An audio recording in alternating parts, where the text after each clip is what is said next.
Good morning, David here with his weekly week look. Today is Friday 27th of May. Video going out at 9 a.m. pre-market open, and as usual we're looking at the London UK wheat market, and the contract is November 2011, so it's obviously new crop. And in front of us we've got the daily bar chart, and obviously what we've seen this week is some sideways action after the breakout of Friday, last Thursday and Friday. When we went up to test a high of 199, and since then we've just backfilled. That's Monday's action, that's Tuesdays, Wednesdays, sorry, that's Wednesdays and Thursdays. Yesterday we went up to test the recent high of 199, didn't quite break through it, so we're looking for that test today of whether we break through or not. Since we've had the breakout of 180 down here, we have left this large gap between 183 and 180, which is a bit worrying, and obviously sometime over the life of this contract between now and next November this gap is going to be filled. And this upward move now is getting a little bit extended. My last target was 199, just below the 200.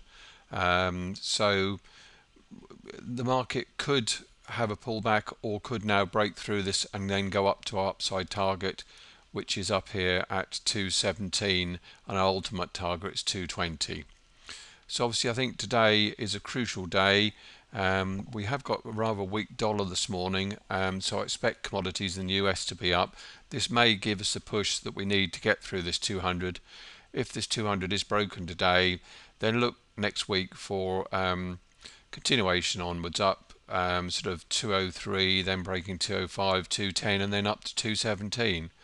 But obviously any sort of backwards pull would bring us down to this gap fill 182 and then go back up to 217.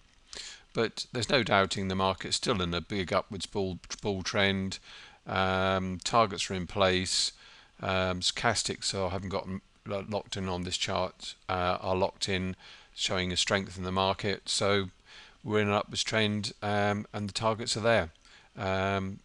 Any pullback at the moment would be seen as a buying opportunity, especially if it came back to gap fill or obviously broke through this 200.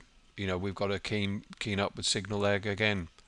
So obviously a strong market. Look for an update this time next week.